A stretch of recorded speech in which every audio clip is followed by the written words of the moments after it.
জুলাই মাসের শুরুতেই ঘোষিত হতে পারে জুলাই ঘোষণা। এই ঘোষণায় ফ্যাসিবাদের পুনরাবৃত্তি রোধ করতে সংবিধান পরিবর্তনের উপর থাকবে বিশেষ গুরুত্ব। এর অংশ হিসেবে সংবিধান স্থগিত ঘোষণা হতে পারে। একই সাথে সরকারের উচ্চ পর্যায়ে পরিবর্তন ঘটতে পারে। সরকার ও কূটনৈতিক সূত্র থেকে এ তথ্য জানা গেছে। সূত্র জানিয়েছে, রাষ্ট্র সংস্কারের মৌলিক পরিবর্তনে বিদ্যমান সংবিধান বাধা হয়ে দাঁড়িয়েছে। এ বিবেচনায় ৫ আগস্ট গণ অভ্যুত্থানে হাসিনার বিদায়ের পরই সংবিধান স্থগিত করা প্রয়োজন ছিল। সংবিধান সংস্কার কমিশনের সদস্য ইমরান আবদুল্লাহ সিদ্দিক মনে করেন, তখনই সংবিধান স্থগিত করে বিপ্লবী বা ঐকমত্যের সরকার গঠন করার ছিল মোক্ষম সময়। তবে জনগণের সর্বোচ্চ অভিপ্রায়ের ক্ষমতা সব সময় থাকে। আপাত দৃষ্টিতে সংবিধান স্থগিত করে জাতীয় ঐকমত্যের সরকার গঠন করা কঠিন মনে হলেও বৃহত্তর জনগণের ঐকমত্যের ভিত্তিতে তা হতেই পারে। তিনি বলেন, ৫ আগস্ট এই বিষয়টি নিয়ে সব পক্ষ একটা কনফিউশন বা দোটানার মধ্যে ছিল, যে কারণে আমরা এখনো সংবিধান মেনেই চলছি। বিপ্লব উত্তর পরিবেশে তখন সংবিধান স্থগিত করে খুব সহজেই নতুন সরকার শপথ নিতে পারত। সেটি সম্ভব ছিল। আমরা এখনো সংবিধান অনুসরণ করছি। সংবিধান স্থগিত বা স্ক্র্যাপ করা যায় না, এটা যেমন ঠিক তেমনি জনগণের সহজাত ক্ষমতার অধীনে কোনো সরকার সংবিধান স্থগিত করতেই পারে, যেমন সিরিয়াতে হয়েছে। আসাদ সরকারের পরিবর্তনের পর বিপ্লবী সরকার গঠন হয়েছে। সরকারের উচ্চ পর্যায়ে পরিবর্তন হলে প্রেসিডেন্ট শাহাবুদ্দিন চুপ্পু বিদায় নিতে পারেন।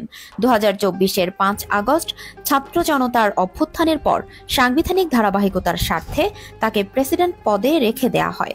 পরিবর্তনের ব্যাপারে দুটি সম্ভাবনার কথা নানা সূত্র থেকে জানা যাচ্ছে। একটি সূত্র জানিয়েছে, সংবিধান স্থগিত করা হলে প্রধান উপদেষ্টা প্রফেসর ডক্টর মোহাম্মদ ইউনূসকে প্রেসিডেন্টের দায়িত্ব গ্রহণের অনুরোধ জানানো হতে পারে।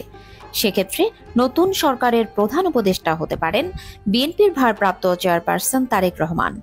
জামায়াতের আমির ডাক্তার শফিকুর রহমান হতে পারেন উপপ্রধান উপদেষ্টা। ফ্যাসিবাদ বিরোধী রাজনৈতিক দলগুলো থেকে উপদেষ্টা পরিষদের সদস্য নেওয়া হবে। বর্তমান উপদেষ্টাদের মধ্যে যারা ভালো পারফরম্যান্সের পরিচয় দিয়েছেন তারাও উপদেষ্টা পরিষদে থাকতে পারেন। অন্য একটি সূত্র জানিয়েছে, শাহাবুদ্দিন চুপ্পুর স্থানে বিএনপি চেয়ারপারসন বেগম খালেদা জিয়া প্রেসিডেন্টের দায়িত্ব নিতে পারেন। এক্ষেত্রে উপদেষ্টা হিসেবে বিএনপি জামায়াত সহ বিভিন্ন রাজনৈতিক দলের প্রতিনিধিরা স্থান পাবেন। বর্তমান উপদেষ্টা পরিষদের সফল উপদেষ্টারা পরিষদে স্থান পেতে পারেন। জাতীয় সরকার দায়িত্ব নিলে নতুন সংবিধান প্রণয়নের বিষয়টি অগ্রাধিকার পাবে। এজন্য নির্বাচন কিছুটা বিলম্বিত করার প্রয়োজন হলে সেটি বিবেচিত হবে।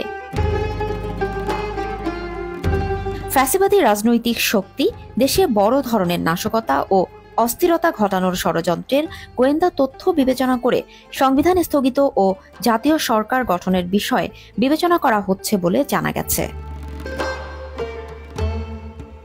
বিভিন্ন সূত্র বলছে, জুলাই আন্দোলনের প্রায় ১ বছর হয়ে গেলেও ফ্যাসিবাদের শেষ চিহ্ন এখনো মুছে দেওয়া সম্ভব হয়নি।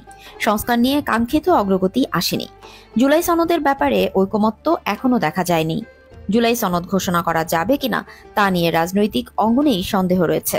শাহাবুদ্দিন চুপ্পুকে রাষ্ট্রপতি রেখে অন্তর্বর্তী সরকার কার্যকর কোনো নিয়ন্ত্রণ আনতে পারেনি।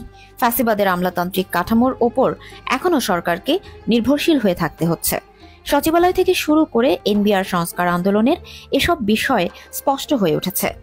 এসব বিষয় নিয়ে রাজনীতিবিদ ও সুশীল সমাজ কথাও বলছেন। রাজনৈতিক অঙ্গনে এসব বিষয় ওপেন সিক্রেট হয়ে আছে।